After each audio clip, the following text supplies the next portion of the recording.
오늘은 거하라 그리고 나아가라라는 제목으로 하나님 말씀 우리 함께 나누고자 합니다.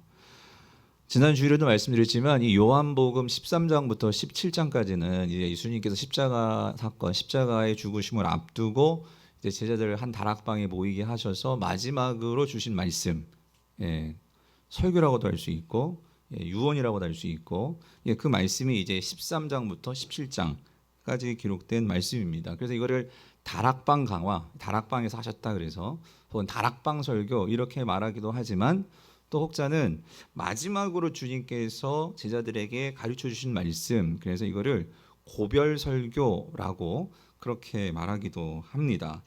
그래서 이게 마지막 이 주님의 고별 설교, 고별 가르침, 유언이라고 할 수 있는 이 말씀은 그러니까 십자가 사건을 앞두고 주님의 입장에서 보면 되게 다급하고 이제 마지막이잖아요. 그래서 제자들에게 이제 그들을 모아놓고 말씀하실 수 있는 생전에 그 순간은 지금이에요. 그래서 이때 많은 말씀을 하십니다. 그래서 여러분들이 요한복음 13장부터 여러분 지금 한번 성경처럼 봐보세요. 13장부터 이렇게 14장, 15장을 넘겨보시면 17장까지 이렇게 넘겨보시면 여러분 뭐 느껴지세요? 어때요? 글자가 어때요? 붉죠? 보통 성경이 이렇게 검은 글씨여야 되는데 이게 다 빨잖아요. 붉잖아요. 이게 왜 그러냐면 이게 다 예수님이 하신 말씀이다 그 소리예요. 그러니까 13장부터 17장까지 이렇게 예수님께서 줄기차게, 그러니까 그만큼 예수님께서 제자들에게 마지막으로 주시고자 하는 그 말씀이 있는 거죠. 그래서 이 말씀들을 보면은요, 특징이 있어요. 뭐냐면 예수님이 좀 특별한 행동을 하십니다. 그리고 말씀도 뭔가 이렇게 상징적인 어떤 그러한 말씀들을 하십니다. 그게 비유죠. 근데 우리가 지난주에 살펴봤죠. 요한복음 13장에서 지난주에 예수님께서 좀 특이한 행동을 했어요. 보통 사람들이 보통 세상에선 하지 않는, 그게 뭐냐면 그러니까 선생이 그 제자들의 뭘 닦아주셨어요? 발을 닦아주셨어요. 이상한 행동이란 말이에요. 그러니까 제자들도 왜 이런 일을 하시지? 분명히 생각했을 거예요. 그리고 오늘도 오늘 본문에 보면 이제 포도 아마 이제 예수님이 감나산에 기도하러 가시던 중에 포도밭을 지나시면서 아마 이 포도나무 비유를 주신 것 같아요.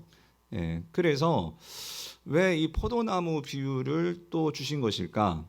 그러니까 왜 이러한 세족식의 이 행위, 또 이런 포도나무의 비유, 그러니까 이러한 뭔가 이렇게 상징적인 이런 것들을 왜 보여주시고 가르치신 것일까? 여러분 왜 그런 걸까요? 그러니까 나중에 이런 거 아니겠어요? 뭐 예를 들어서 그 뭐 내가 내 발을 닦을 수도 있어요. 그렇죠? 그럴 때 세수 떼야 돼, 물 떠 발 닦으려고 하는데 갑자기 뭐가 생각날 수 있을까요? 예수님이 발 닦아준 거, 내 발을 닦아줬던 거. 그리고 이 포도원을 이렇게 지나가는데 포도를 보니까 그때 예수님이 이 포도나무 보면서 나에게 이 말씀 해주셨지 떠오르지 않을까요? 그러니까 예수님께서 왜 이런 상징적인 어떤 행동과 이야기를 하셨을까? 그러니까 제자들이 오늘 이 마지막으로 주신 이 말씀들을 잊어버리지 않고 그것들을 계속해서 생각하고 그것이 그들 마음속에 남아있게 하시기 위해서 주님께서 이러한 상징적인 행동 그리고 이 말씀들을 주신 것이 아닐까. 우리는 충분히 그렇게 생각할 수 있을 것 같아요. 자, 그래서 여러분, 저는 오늘 이 요한복음 13장 지난주에 우리가 세족식 사건을 말씀드렸는데 이 세족식 사건은 그냥 뚝 떨어져서 생각해 볼 그런 말씀이 아니고 오늘 이 예수님의 이 세족식 사건은 분명히 오늘 우리가 읽은 이 요한복음 15장에 나오는 이 포도나무 비유와 아주 밀접한 이 연관성이 있다는 거예요. 자, 그래서 제가 오늘 이 설교하려는 이 설교의 중심적인 내용은요, 미국의 신약 학자인데요, 이 마이클 고먼이라는 이 신약학 교수가 쓴 이 책이 있어요. 이 움직이는 포도나무. 참 제목이 재밌죠. 포도나무가 어떻게 움직일 수 있을까? 근데 이 움직이는 포도나무, 그러니까 이 움직이는 포도나무가 사실 요한복음 15장에서 예수님께서 설명하시고자 하는 그 포도나무의 모습이라는 거예요. 이 학자는 그렇게 설명을 해요.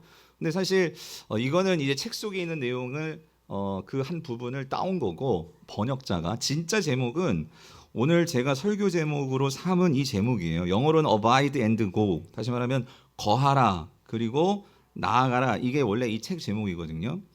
근데 이 책 제목이 뭘 말하냐면 이 요한복음의 핵심이 뭐냐 했을 때 요한복음을 여러 가지로 해석할 수 있겠지만 이 마이클 고먼이라는 학자는 사실 바울 신학의 대가예요. 신학자인데 그 바울이 전하고자 하는 그 복음도 그렇고, 그러니까 이 요한복음, 예수님이 말씀하신 직접 말씀하신 그런 복음들을 연구하면서 이 고먼이라는 학자가 중요한 이 공통적인 복음의 핵심을 발견을 한 거예요. 발견하는 게 당연하죠. 왜 그러면 요한복음도 결국 예수님의 말씀이고 바울도 전하는 것은 예수님의 말씀을 받아서 그걸 해석해서 전하는 것이니까 당연히 같을 수밖에 없겠죠. 근데 그 핵심이 뭐냐면 자, 이거예요. 새 언약 공동체가 되는 제자들의 목적은, 제가 따온 거예요. 이 교수님이 말씀하시는 것을. 그러니까 여기서 새 언약의 공동체라는 것은 조금 말이 좀 안 와닿는다면 이게 교회를 말해요. 교회. 교회는 그 목적이 뭐냐면 자, 이렇게 설명하셨어요. 예수님이 떠나신 후 제자들의 세상을 향한 그 선교가 결국 요한복음이 말하고자 하는 핵심이다라고 그렇게 설명을 하고 있어요.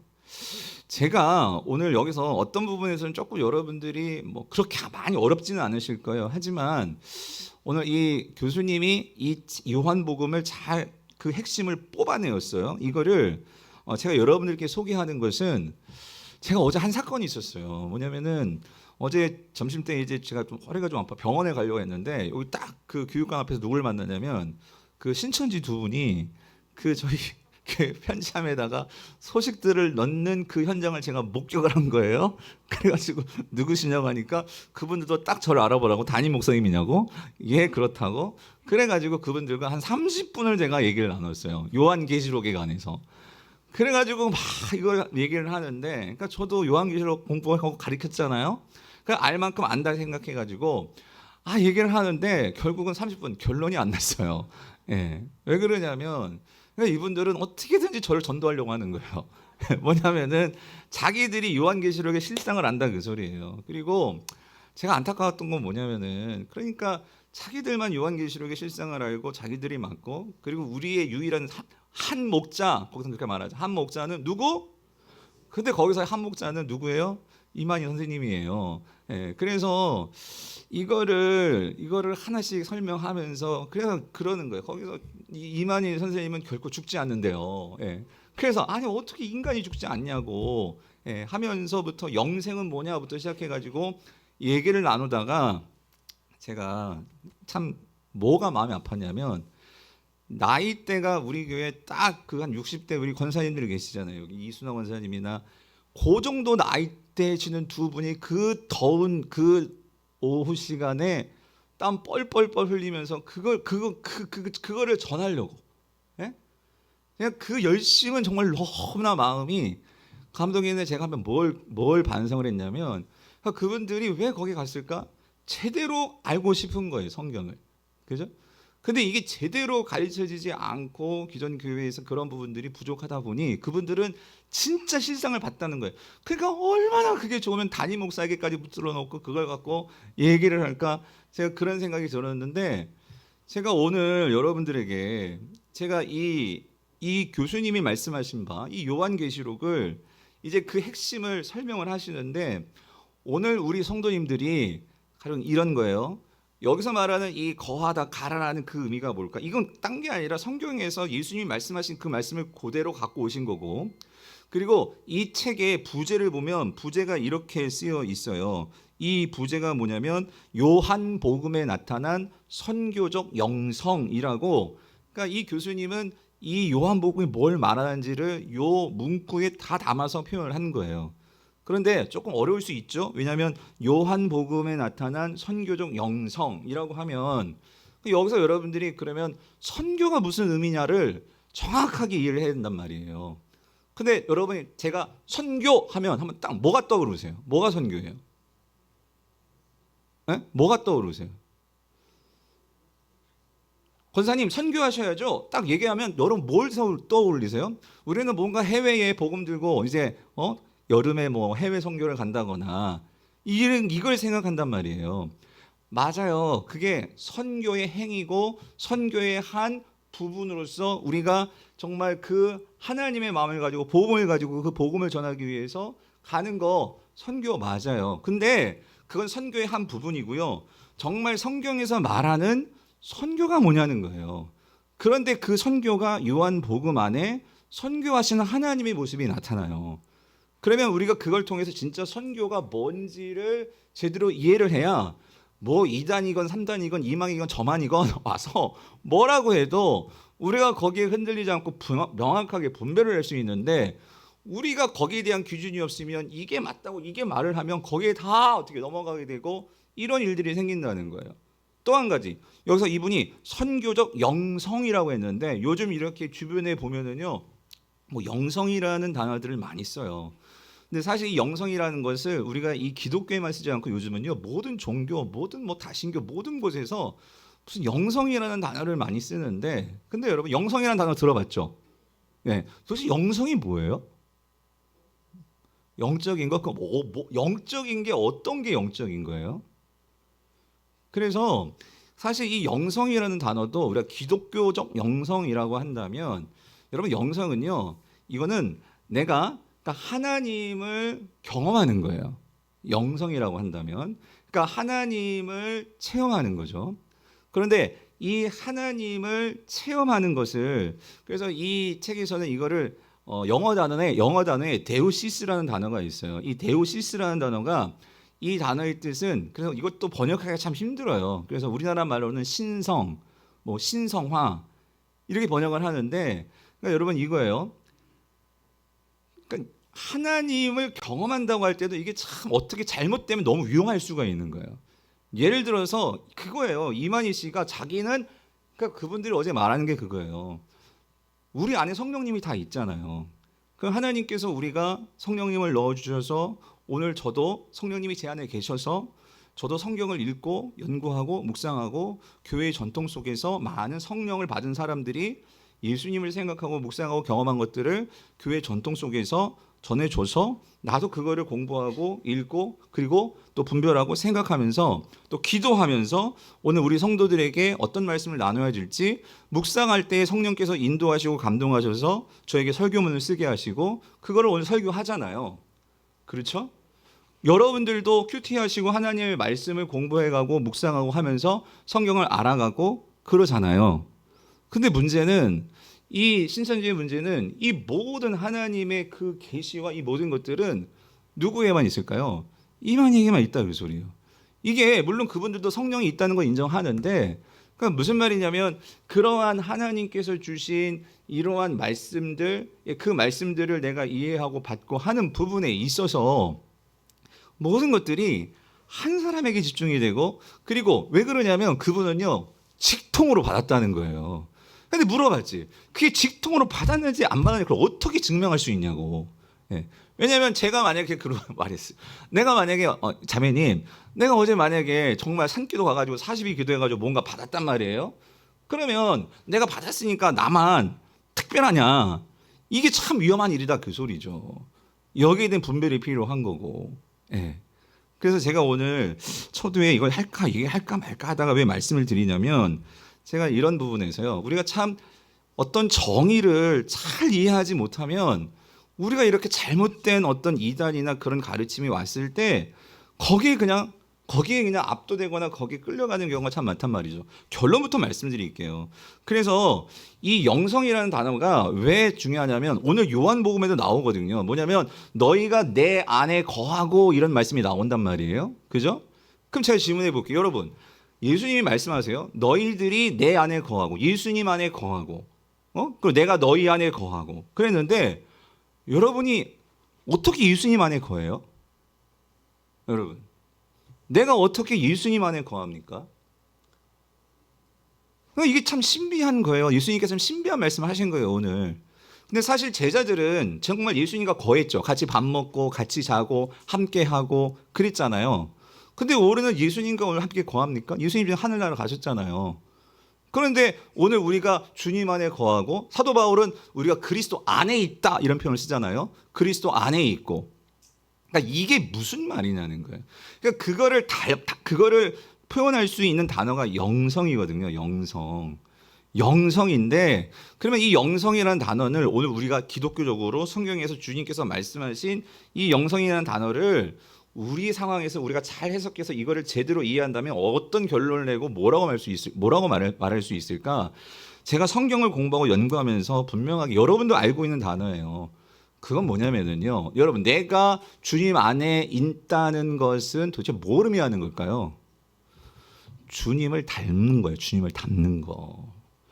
주님을 닮는다는 것은 내가 주님의 모습처럼 그 모습을 따라갈 때 내가 정말 주님 안에 있게 되는 거예요. 아멘이십니까? 어떤 신비한 경험을 해가지고 예수님을 막 눈으로 보고 그게 주님 안에 있다 그게 아니고요.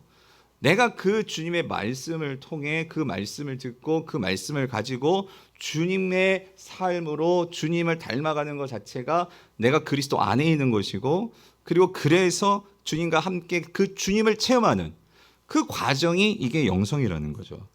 그럼 선교는 뭐냐? 여러분, 이 책에서는 그렇게 설명해요. 선교는, 이 교수님은 이렇게 설명해요. 하나님의 신성애의 변혁적 참여이다. 그러니까 학자들은 참 이렇게 어려운 말을 하는 것 같지만 사실 너무나 추상적인 것을 이렇게 압축해서 이렇게 뽑아내서 설명하기 때문에 이건 정말 대단한 정의인데, 이걸 해석할 줄 알아야겠죠. 이게 무슨 말이냐면 이런 거예요. 그러니까 선교는, 그러니까 여러분 이겁니다. 진짜 해외 어떤 선교사님들이 예를 들어서 내 모든 삶을 다 내려놓고 이제 정말 뭐 네팔이 됐건 어느 나라가 됐건 내가 선교를 가잖아요. 어떻게 갈 수 있는 거예요? 여러분, 그렇게 그 나라를 가기 위해서는 내 마음에 뭐가 없으면 못 가요. 하나님에 대한 마음이 없으면 못 가요.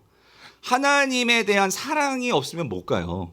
하나님의 그 사랑을 통해서 마치 예수님을 하나님께서 이 땅에 보내주신 것처럼 그 영혼들을, 저와 여러분들을 구원하시기 위해서 예수님이 이 땅에 오신 것처럼 오늘 나의 마음 가운데에 나를 구원하신 그 하나님의 마음에 대한 감격과 감사가 있어야지만 내가 그곳을 향해서 뭐 할 수 있어요? 갈 수가 있어요. 그래서 선교는 뭐냐? 하나님의 신성의 변혁적 참여다라고 했을 때 이 하나님의 신성이라는 건 뭐냐면, 그러니까 내가 하나님을 닮아가는 거예요. 여러분, 내가 어떻게 신이 됩니까?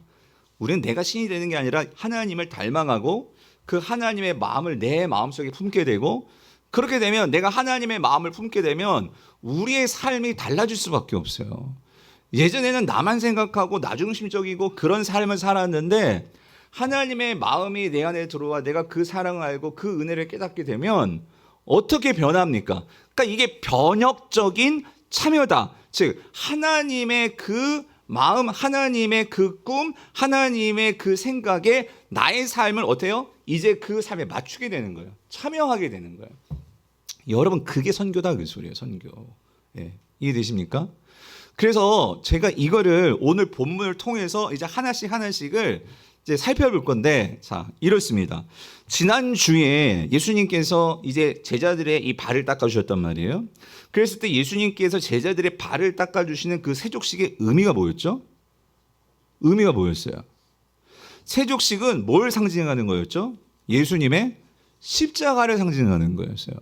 내가 너를 위해서 이렇게 발을 닦아준다는 것은 내가 십자가에서 이제 죽음으로 너의 모든 죄를 씻어주고 너가 이제 새롭게 깨끗해짐으로 하나님의 자녀가 되고 하나님과의 관계를 맺을 수 있고 그런 새로운 삶으로 나아갈 수 있도록 내가 너의 발을 닦아준다. 그렇죠?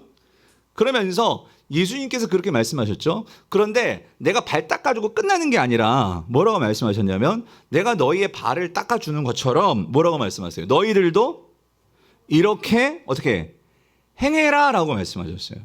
그러니까 너희들도 서로 뭐 해주는 사람이 돼야 돼? 발 닦아주는 사람이 돼야 돼. 그러니까 이 말은 너희들도 내가 그 원수 가룟 유다를 끝까지 사랑함으로 십자가에 달려 죽음으로 그 사랑을 보여줬듯이 너희들도 이 세상에서 너희들도 이제 보내줘서 발을 닦아줄 수 있는 사랑을 보여줄 수 있는 그 삶을 살아야 돼. 이게 세족식이었잖아요.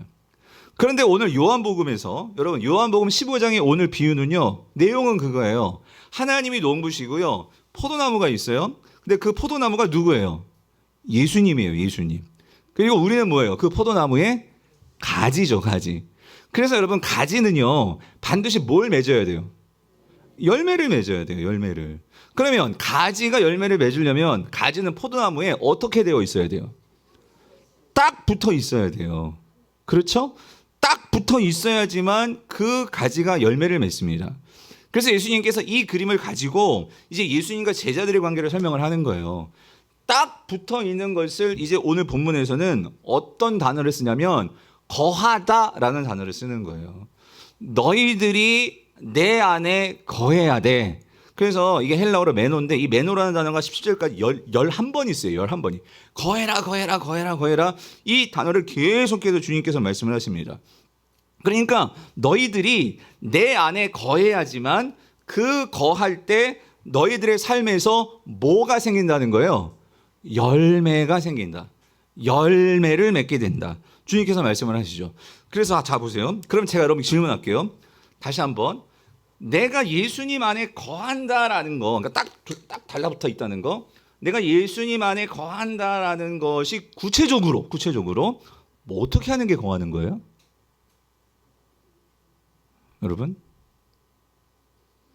여러분 이 설교 많이 들으셨잖아요. 이제 딱 정리해놓고 계셔야 돼요. 그래서 여러분 오늘 보면 7절을 보세요. 거기 7절이 나와요. 뭐라고 나오냐면 이렇게 나오죠. 7절 같이 한번 읽어볼게요. 시작. 너희가 내 안에 거하고 내 말이 너희 안에 거하면 무엇이든지 원하는 대로 구하라. 그리하면 이루리라. 여기 답 나와 있어요. 그러니까 너희가 내 안에 거하는 게 뭐냐면 이거야. 내 말이 예수님이 가르쳐 주시고 예수님께서 보여주시고 하는 모든 것들을 말하는 거예요. 그것이 어디에 있어야 돼? 너희 안에 있어야 돼. 이거예요. 즉 우리가 우리가 예수님 안에 너희가 내 안에 거하는 게 무슨 말이냐면 이 말은 그러니까 예수님의 말씀이 곧 내 안에 거하는 것이 그게 같은 거다 그 소리예요.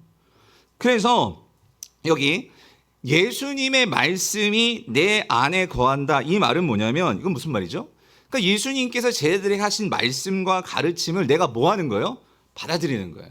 그리고 그것을 어떻게 해요? 기억하는 거예요. 그리고 그것을 깨달아서 그 말씀대로 내가 사는 거. 그게 뭐냐면 내 말이 예수님의 말씀이 너희들 안에 거하는 거죠. 마치 예수님은 본래 요한복음을 보면 말씀이셨어요. 근데 그 말씀이신 분이 하나님 안에 있었죠. 그 하나님 안에 있던 그 말씀이 이 땅에 보내졌어요. 그래서 이 육체의 몸을 입고 말씀이 이 땅에 오셔서 예수님은 그 하나님의 말씀이신 그 예수님이 말씀이 육체가 되셔가지고 이 땅에서 사셨어요. 그래서 예수님은 어떤 의미에서는 걸어다니는 말씀이셨죠. 그 걸어다니는 말씀으로써 하나님이 어떠한 마음을 가지시고 어떠한 꿈을 가지시고 하나님이 어떻게 하나님 나라를 만드실지를 실제적인 삶으로 보여주신 분이 예수님이셨어요. 그래서 이걸 우리가 성육신이라고 말을 하죠. 그런데 예수님께서 여기에서 오늘 제자들에게 아주 중요한 말씀을 하시는데 그러니까 말씀이 내 말이 너희 안에 거해야 된다 그 말은 이제 우리도 마치 예수님이 성육신 하셔서 이 땅에 오신 것처럼 예수님의 말씀이 우리 안에 들어와서 우리도 그 말씀을 따라 살고 그 말씀에 순종하면서 사는 것이 오늘 성도들에게 있어서 예수님을 닮은 그 성육신을 닮은 그 삶을 사는 자들이 오늘날 교회요 성도들이다 이 말씀이라는 거죠. 그래서 여러분 예수님께서 이 땅에 오셔서 하나님 나라를 선포하셨죠. 그죠? 그래서 오늘 우리도 아까 찬양했어요. 하나님 나라 임하소서라고 우리가 정말로 그렇게 영광스럽게 찬양을 했어요. 오늘 영광성이 되게 또 은혜가 되더라고요. 오늘. 예. 여러분 근데 하나님 나라 임하소서 하는데 하나님 나라가 어떻게 임하는 거예요? 예? 어떻게 하나님 나라가 하늘에 뚝 떨어지나요? 누구를 통해서 임하는 거예요? 성령님이 우리 안에 오셔서 여러분 그래서 우리가 기도하죠. 매 새벽 기도마다 제가 매번 말씀드려요. 뜻이 하늘에서 이루어진 것 같이 땅에서도 어떻게 해요? 이루어지는데 어떻게 하나님의 뜻이 무엇을 통해서 이루어지냐고요? 여러분을 통해서 이루어진단 말이에요. 나를 통해서. 이미 성령을 내 안에 보내주셨고 하나님 나라 임하소서 이 말은 성령이 우리 안에 계시고 하나님의 말씀을 우리가 듣고 있고 그렇다면 우리가 그 말씀을 받아 그 말씀을 알아 내가 너희에게 발을 씻겨줬듯이 너희들도 서로의 발을 닦아줘 라고 말씀하신 대로 우리가 그 말씀에 순복하며 산다면 여러분의 가정과 직장과 우리의 삶에 뭐가 임하는 거예요?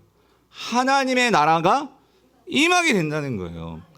그런데 우리 성도들과 우리의 문제는 뭐냐면요, 하나님 나라와 우리가 항상 하나님 나라를 찬양하고 주기도문을 외우고 기도를 하는데 하나님 나라와 우리 삶이 항상 이렇게 이별되어 있어, 떨어져 있어요. 분리되어 있다는 거예요.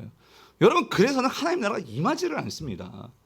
하나님 나라는 여러분의 삶, 나를 통해서 하나님 나라가 분명히 그곳에 임한다는 거예요.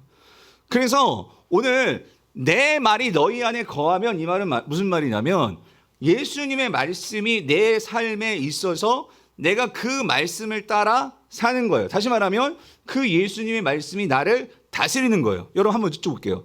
하나님 나라라는 그 개념이 뭐예요? 우리 성도는 다 알죠. 하나님 나라가 뭐예요? 하나님의 통치잖아요. 하나님의 다스림이잖아요. 하나님의 다스림이라는 것은 결국 내가 그 다스림을 받아야 하나님 나라가 되는 거예요. 하나님 말씀이 내 속에 있어서 말씀을 많이 알고 있는 게 중요한 게 아니고 그 말씀에 내가 뭘 받아야 돼요? 지배를 받아야 돼요. 그 말씀의 통치를 받아야 돼요. 그게 하나님 나라가 임하는 거예요.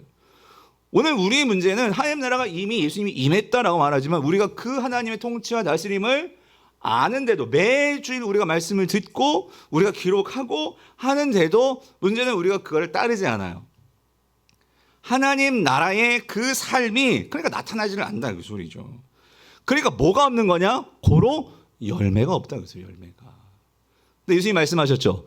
정말 하나님 나라의 주여 주여 하는 자마다 다 천국에 들어올 것이 아니고 진짜 하나님의 자녀인지 하나님의 사람인지도 결국 뭘 보면 알 수 있다? 뭐로 알리라? 열매로 알리라. 열매로 알리라.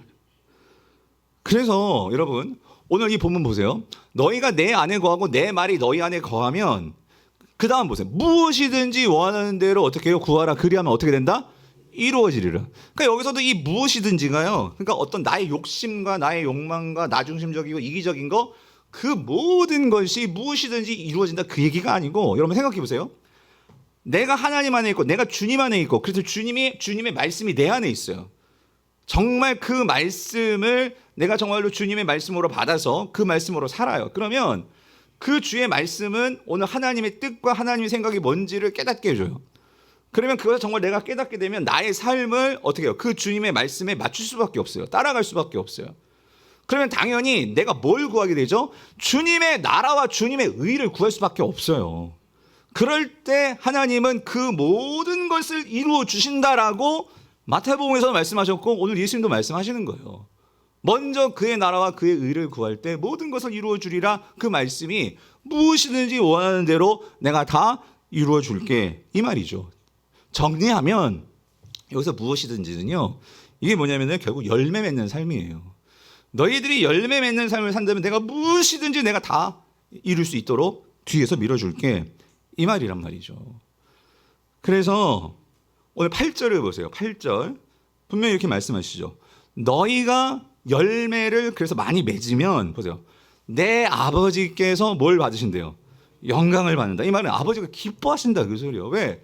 우리 성도들이 그 예수 그리스도의 말씀을 받아서 그 아버지의 뜻을 알아서 그 뜻을 따라 사는데 하나님께서 기뻐하지 않으시겠어요? 얼마나 기뻐하시겠냔 말이에요. 그리고 그렇게 열매를 맺는 삶을 살 때에 뭐가 분명하게 드러나냐면 너희는 나의 뭐다? 제자다. 나를 따르는 제자다. 그래서 여러분, 우리가 요한복음 13장, 14장, 15장, 16장, 17장까지도 그래요. 이 고별 설교 안에서 예수님께서 열매를 많이 말씀하시거든요. 근데 이 열매는, 구체적인 열매는, 이 열매가 뭘까요? 열매는 결국 예수님의 말씀에 순종하는 삶을 살 때 나타나는 삶의 결과입니다. 결과. 예. 그 삶의 결과가 열매예요. 그렇다면 13장, 14장, 15장, 16장 이제 예수님이 떠나가실 거예요. 떠나가시면서 이 예수님의 말씀 가운데 예수님께서 꼭 집어가지고 제자들에게 분명하게 너희들 이거 기억해. 이건 내 새 계명이야 라고 하시면서 주신 예수님의 계명이 있어요. 여러분, 계명이 뭐예요? 계명은 왜 주는 거예요? 지키라고 주는 게 계명이잖아요. 근데 예수님께서 새 계명이다 하시면서 주시는 게 있어요. 여러분 13장 보세요. 13장 여러분 34절 35절을 보면 같이 한번 읽어볼게요. 시작. 새 계명을 너희에게 주노니 서로 사랑하라. 내가 너희를 사랑한 것 같이 너희도 서로 사랑하라. 너희가 서로 사랑하면 이로써 모든 사람이 너희가 어떻게 해요? 내 제자인 줄 알리라요. 그러니까 여러분 이거예요. 내가 너희들 발 씻겨줬잖아. 그러니까 너희들도 발 씻겨주는 사람이 되었으면 좋겠어. 그러면서 예수님께서 마지막으로 이 제자들에게 내가 이 새 계명이니까 이건 잊지 말고 너희들이 내 제자라면 이 모습이 분명히 나타나야 돼 하시면서 주님께서 제자들에게 신신당부하면서 그들에게 분명하게 명심하도록 준 계명이 뭐냐면 뭐 하는 거예요? 서로 사랑하라 그 소리예요. 사랑하라. 서로 사랑하라. 네. 그래서 여러분 보세요. 여기서 내 제자가 되라. 여러분 8절 다시 한번 보시면은요. 거기서 너희들이 열매를 맺으면 8절에서는 그랬죠. 열매를 맺으면 내 제자가 되리라 그랬는데 이건 우리의 성경 번역이 조금 오해를 할 수 있는데 그럼 열매를 맺어야지만 제자가 되느냐? 그게 아니라요. 여기서 되리라를 영어 성경에서 잘 번역을 했어요. 뭐냐면 여기서의 열매는 서로 사랑하는 거예요. 너희가 정말 서로 사랑하는 모습이 나타날 때 뭐가 드러나냐면 내 제자가 되리라가 아니라 내 제자인 것이 분명하게 확증된다. 그러니까 분명하게 판명된다 그런 뜻이에요. 그래서 영어에서는 이걸 분명하게 프루브라는 입증한다, 판명한다 이런 뜻을 쓴 거예요. 그러니까 여러분 이겁니다. 내가 정말 예수님의 제자인가 아닌가를 여러분이 자가진단할 수 있는데 그 자가진단의 가장 확실한 그 증표 하나가 뭐냐면 뭐라는 거예요? 내가 사랑하려고 하나. 내가 서로 사랑하려고 하나. 예. 그러니까 성도는요. 우리가 날마다 그거를 점검해 봐야 돼요. 그래서 여러분 얼마나 여러분 13장, 14장, 15장 다 읽어보세요. 빠지지 않고 나오는 말씀이 서로 사랑이에요. 14장도 보세요. 14장 15절에서 너희가 나를 사랑하면 분명히 나의 계명을 지키는 게 맞아. 그래서 14장 21절 나의 계명을 지키는 자라야 나를 사랑하는 자니 나를 사랑한 자는 내 아버지께 사랑을 받을 것이요 나도 그를 사랑하여 그에게 나를 뭐예요? 나타내리라 라고 말씀하세요. 이게 무슨 말이냐면 아까 새 계명이 뭐라고요? 사랑하라 그래서 사랑하라. 그러니까 예수님께서 오늘 이렇게 말씀하십니다. 첫 번째는 첫 번째는 뭐라고 말씀하셨냐면 9절 10절을 볼게요. 오늘 보면 9절 10절을 보면 오늘 9절 10절이에요. 같이 읽어볼게요. 시작. 아버지께서 나를 사랑하신 것 같이 나도 너희를 사랑하였으니 나의 사랑 안에 거하라. 내가 아버지의 계명을 지켜 그의 사랑 안에 거하는 것 같이 너희도 내 계명을 지키면 내 사랑 안에 거하리라요. 자, 근데 여러분 여기서 우리가 뭘 잘 보셔야 되냐면요. 어떤 분들은 목사님 또 서로 사랑 타령인데 또 사랑하라고 하네. 이런 생각이 드신다면 여러분 그거는 사랑 율법적으로 대하시는 거예요. 오늘 10절에서 예수님께서요 이렇게 말씀해요. 너희도 내 계명을 지키면 너희가 내 사랑 안에 거하리라 그랬죠. 그런데 이 말씀을 주시기 전에 어떤 말씀이 있냐면 분명히 9절이 있다는 걸 잊으면 안 돼요. 아버지께서 나를 사랑하신 것 같이 나도 너희를 뭐 했다? 사랑했다. 여러분 우리의 서로 사랑의 전제는요. 예수님이 나의 발을 씻어주셨다는 것을 잊어버리면 우리는 서로 사랑할 수가 없어요. 예. 우리는 예수님께서 나에게 베풀어 주신 그 사랑의 깊이와 넓이와 높이를 그래서 그거를 아는 게 먼저예요. 그거를 정말로 깨닫고 그 의미를 내가 새기고 그걸 정말로 알게 하기 위해서 예수님은요. 그 하나님이신 분이 겉옷을 벗으시고 무릎을 꿇으시고 제자들의 발을 씻겨주신 거예요. 왜? 이건 충격적인 것이기 때문에. 근데 오늘 우리는요. 십자가 사건을 그렇게 충격적으로 여기지를 않아요. 예. 여러분 어떠세요? 그냥 교회 가니까 가고. 그래서 여러분 오늘 만약에 여러분 처음 교회 오신 분이 있거나 이제 처음 이제 교회 누구한테 전도해서 오신 분 아니면 목사님 난 교회 오래 다녔는데 뭐 감격이 없어요. 그 뭐가 문제냐면요. 예수님의 십자가에 대한 이 사건에 대한 충격이 모르거나 충격이 너무 무뎌져서 결국 우리 신앙생활이 서로 사랑이 되지 않는 거예요. 서로 사랑은요. 9절이 전제예요. 내가 얼마나 주님의 이 사랑을 받았는지가 깨달아지면 그 사랑 때문에 우리는요. 사랑을 감정으로 어떤 나의 의무로 하는 게 아니라요. 그 사랑에 대한 감사와 감격으로 그 힘으로 우리가 서로 발을 씻겨주는 이 과정으로서의 사랑이라는 거예요. 그러므로 여러분 분명한 것은 내가 주님의 그 사랑을, 감격을 내가 먼저 누리셔야 돼요. 그걸 아셔야 돼요. 그걸 깨달으셔야 돼요. 그래서 이 예배 시간은요, 이 담임 목사는 어떻게든지 주님의 이 사랑을 이런 각도로 저런 각도로 어떻게 하면 잘 설명할 수 있을까? 그래서 어떻게 하면 우리 성도들이 그 사랑을 정말로 깨달아서 그걸 가지고 여러분들이 삶 속에서, 가정에서 그 사랑 때문에 우리가 서로 발을 닦여주는 이런 주님의 명령을 순종할 수 있을까? 여러분, 이게 중요하다 그 소리예요. 그러면 한 가지만 더 여쭤볼게요. 아니 왜 그렇게 예수님은 지금 서로 사랑을 왜 이렇게 강조하시는 걸까? 여러분, 왜 그러는 걸까요? 그리고 예수님은 이 마지막으로 주시는 계명을 왜 서로 사랑으로 택하신 것일까요? 그거는요, 그러니까 여러분 생각해 보세요. 예수님이 이제 내일 당장 십자가에 죽어요. 돌아가세요. 근데 이 제자들을 보니까 여전히 여러분 그 제자들이 다락방에서 예수님 발 닦아주시면 뭐 하고 있었죠? 싸우고 있었어요. 서로 높아지겠다고. 그 상황 속에서 예수님께서 이 제자들을 보면서 내가 이제 마지막 떠나기 전에 얘네들이 정말 서로 사랑할 수 있게 만들어야 되는데, 이 사랑을 마음속에 품게 만들어야 되는데, 그런데 왜 그렇게 주님이 그 많고 많은 계명들이 있을 텐데 서로 사랑을 이렇게 새 계명이라고 하시면서까지 가르쳐 주시는 그 이유가 뭐냐는 거예요. 여러분 생각해 보셨어요? 왜 그런 걸까? 요한복음은 왜 이렇게 서로 사랑 못해서 안 달릴까?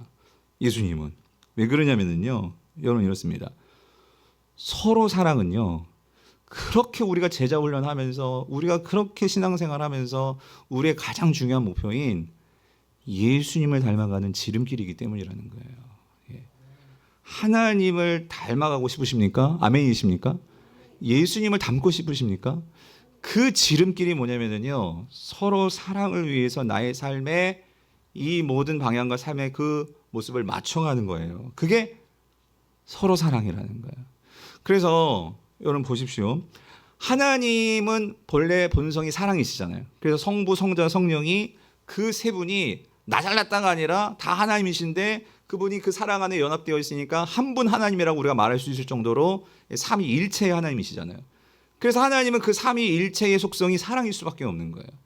그러므로 그 삼위일체이신 그 하나님의 속성이 사랑이기 때문에 우리가 서로 사랑을 우리 마음속에 품고 어떤 상황에서든지 우리가 이걸 잊지 않고 사랑을 위해서 여러분이 몸부림칠 때 우리는 점점 더 예수님을 닮아갈 수밖에 없어요.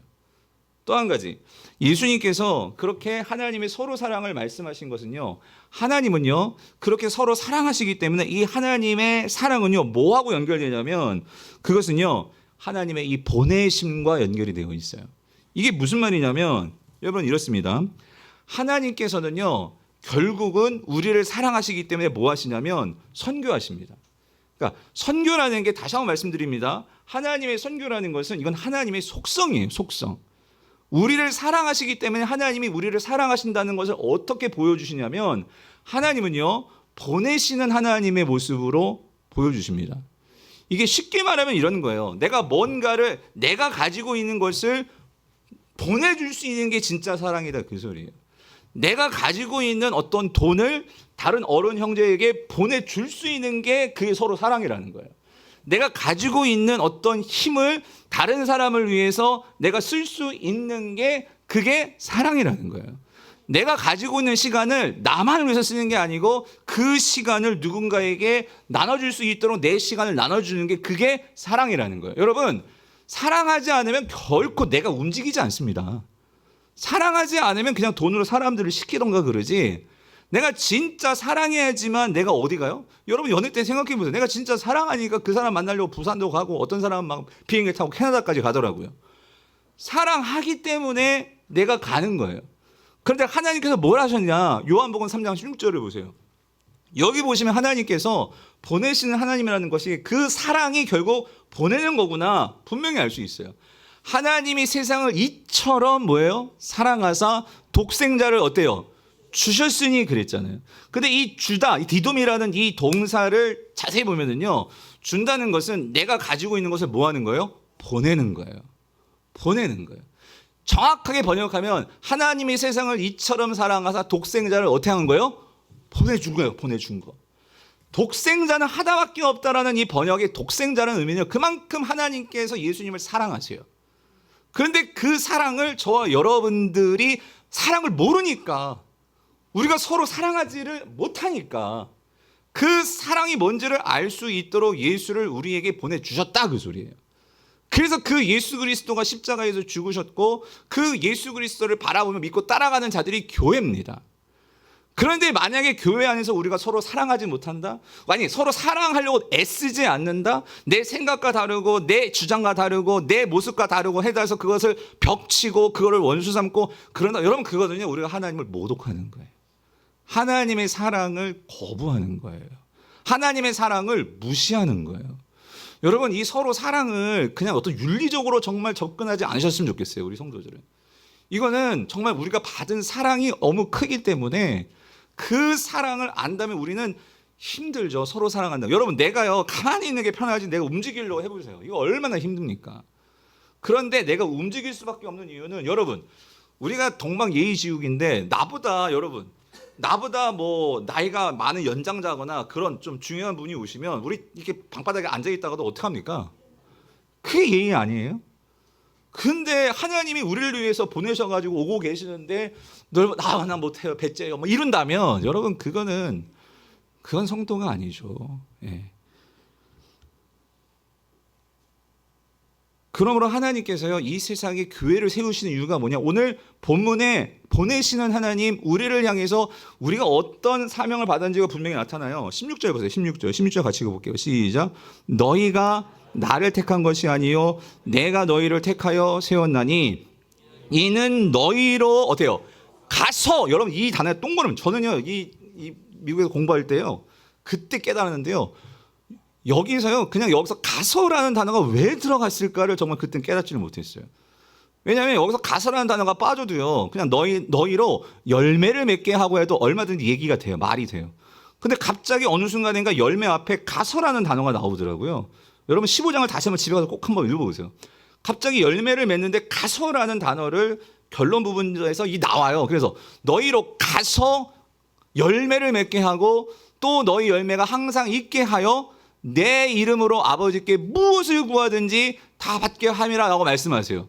여기서 왜 요한이 가서라는 단어를 썼을까? 그건 뭐 때문일까요? 예수 그리스도를 가도록 보내신 분이 누구십니까? 하나님이시고, 그 하나님께서 너희들에게 보여주셨던 것처럼 우리도 가야 되는 것은, 결국 그 하나님의 사랑을 받은 자들로서 사랑을 표현하는 것은요, 우리가 가야 돼요. 가야지만 그 사랑이 시작이 될 수 있어요. 무슨 말이냐면, 나를 힘들게 하고 나를 어렵게 하는 상대가 있어요. 그러면 우리는요, 피합니다. 예, 피하든지 아니면 그냥 내가 가만히 있든지. 그런데 우리가 진짜 성도고 하나님의 제자로서 나를 하나님 앞에서 뿐만 아니라 정말 세상 사람들이 보는 앞에서도 내가 정말로 예수님의 제자인 것이 뭐로 드러나냐면, 가는 거예요. 그 사람 앞에 가서, 정말 가기까지는 엄청 힘들죠. 그러나 가서 내가 먼저 손을 내밀고, 여러분, 그게 오늘 본문에서 말씀하시는 예수님이 내가 너희들의 발을 닦아준 것처럼 너희도 어떻게 해요? 발을 닦아주어라. 오늘 그 말씀이시라는 거예요.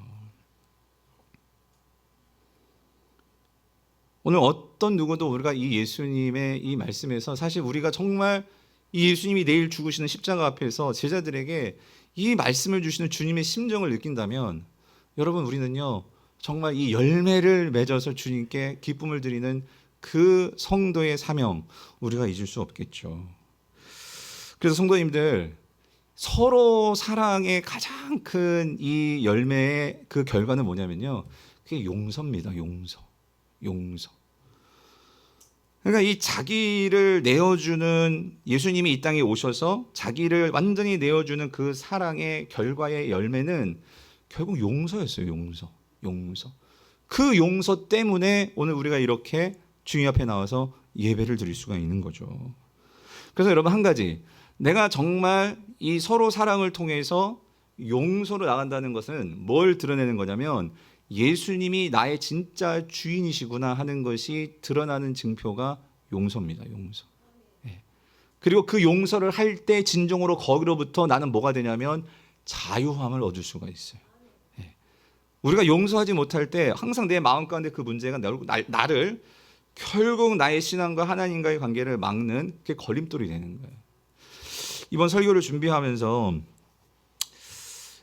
지난 목요일자 국민일보 신문에 이런 기사가 나왔어요. 상처가 훑고 지나간 자리 피어난 사랑, 용서하니 자유로워져라는 이런 제목이었는데, 이게 무슨 말이냐면 사진 좀 보여주세요. 이게 올해 34살 메소드 루짐바나 씨라고 르완다, 여러분 르완다 아시죠? 여러분 1994년 4월 7월에 루완다에서 어떤 일이 있었냐면, 그 루완다 여러 부족들이 있어요. 그런데 이 투치족이라는 이 투치족 대학살이 있었어요. 그래서 4월 7일 날부터 시작해가지고 100일 동안 어떤 일이 있었냐면, 이 투치족을 다 골라내가지고 루완다에서 100만 명을 학살했어요. 100만 명. 근데 그 100만 명을 학살할 때에 지금 여기 나와 있는 이 분이 그때 5살이었는데 자기 부모와 형제들이 다 죽었어요. 근데 가까스로 살아남아가지고 이 형제만 살아남은 거예요. 그래가지고 이 형제가 그날 5살 이후부터 이 사람의 인생의 목적은 뭐였을까요? 우리 엄마 아빠 죽인 그놈들 내가 복수하리라. 그게 삶의 그게 목표였어요. 복수가 목표였어요. 여러분 생각해보세요. 그 인생이 그 복수로 차이했으니 여러분 그 인생이 어떤 그 밝음이 있겠습니까? 그런데 그렇게 고아로 생활하면서 힘들게 살아가는데, 여러분 컴패션 아시죠? 컴패션. 국제 어린이들 돕고 하는 그 컴패션을 통해서 미국인 후원자를 만난 거예요. 그래서 미국인 후원자를 만나가지고 이제 1995년부터 2015년까지 20년간 컴패션 하면 여러분 하신 분도 계실 거예요. 편지도 써주고 편지도 왕래하고 그러잖아요. 선물도 보내주고 후원도 하고. 그러면서 이 분이 그 미국 후원자들이 이제 이런 상황을 다 알고 끊임없이 격려해주고 끊임없이 너는 하나님의 소중한 자냐고 하면서 복음을 이분들이 편지로 전했던 것 같아요. 그랬는데 이 청년이 그 복음, 예수님의 십자가 복음을 듣고 거기서 회심이 일어났어요. 정말 나 같은 죄인도 원수도 그런 정말 하나님이신 분이 십자가에서 죽으셨다는 이 복음을 정말 믿게 되니까 여러분 그 복음의 능력이라는 게요, 제대로 들어가면 이 모든 복수심이 그 순간부터 어떻게 바뀌었냐면, 오히려 그 분노와 트라우마를요 어떻게 이제 풀었냐면, 이 청년이 그래서 2012년부터 2014년까지 그 르완다에서 자기와 같이 그렇게 복수심이 차 있는 이 애들 찾아가서 내가 예수 믿고 이러한 복수심에서 복음으로 내가 정말로 용서하기를, 그 사람들을 용서하기로 결단하니까 내 삶이 달라졌다. 내가 정말 그 복수심에 잠 못 자고 맨날 그 가위 누르려고 했던 이 모든 것들로부터 정말 자유해졌고 새로운 삶을 살게 됐다는 것을 간증하면서 자기와 같이 그렇게 복수심에 차 있는 애들이 정말 변화되는 이런 일들을 계속 보게 되니까 자신도 새로워지고 놀라운 회복들의 역사들이 일어난 거예요. 그래가지고 요번에 이제 7월 30일 날 저도 참 보고 우리 성도님께 추천해 드리려고 하는데, 그 이야기가 이제 영화로 만들어져서 이제 개봉이 될 건데, 제가 오늘 여러분들께 성도님들께 말씀드리고 싶은 게 뭐냐면, 여러분 이겁니다. 열매 맺는 삶이라는 게 뭐냐? 내가 너희들의 발을 씻겨준 것처럼 너희들도 그렇게 정말로 가서 그렇게 발을 씻겨주는 삶을 살 때 나도 살 뿐만 아니라 내 주변의 용서의 그 주님의 사랑이 흘러갈 때 이 세상에서 그렇게 어떻게 해요? 다들 자기만 알고 힘들어하면서 그렇게 살고 있는 이 세상 가운데 하나님의 사랑으로 치유되고 회복되는 일들이 일어나더라는 거예요. 그런데 예수님께서 이 일이 일어나기 전에 가장 그 시작점은 어디로부터예요? 너희들 이 제자들, 너희들 이 11명들, 너희들이 먼저 서로 사랑이 있을 때, 그 사랑이 세상에 보여질 때에 그 세상 사람들이 정말 예수님의 제자들이구나, 그런 인정을 하고 세상이 반응하게 된다는 거죠. 이게 무엇인지 좋은 영상이 하나가 있어서 제가 오늘 결론은 영상을 하나 보여드리고 설교를 마치려고 하는데, 우리 영상을 같이 보고 설교를 마무리하도록 하겠습니다. 성도님들, 정말 우리 교회가 정말 서로 사랑하는 성도들이 모여있는 교회 되시기를 축원합니다. 그럴 때 하나님은 이 교회를 축복하실 것이고요. 그리고 그 사랑이 흘러갈 때 세상은 다 너무나 메말라 있어요. 여러분의 가정도 직장도 세상 속에서 그런 사랑들이 흘러갈 때에 하나님께서 우리의 이 세상을 새롭게 하실 줄 믿습니다. 오늘 우리의 임직도 정말 우리가 이 임직을 통해서 정말 가슴 아픈 것은 왜 한국교회가 임직을 하면 성도들이 서로 갈라지고 상처를 입고 떠나가고, 참 그거는 우리가요 서로 정말 이 사랑하라고 주님께서 그렇게 말씀하신 것을 우리가 잊어버리고 나중일적인 생각으로 이 교회와 이 모든 삶의 방식들이 흘러가는 결국 사단의 열매를 우리가 취하는 것이에요. 제가 기도하는 것은 오늘 우리가 임직을 하는 것도 더 사랑하기 위한 것이고, 임직의 결과도 어쨌든 우리가 이걸 통해서 서로 사랑할 수 있도록 함께 마음을 모아주는 것이고, 바라기는 우리 교회가 진정으로 이 서로 사랑으로 주님의 이 명령을 잘 따라가는 열매 맺는 교회 될 수 있기를 여러분 축원합니다.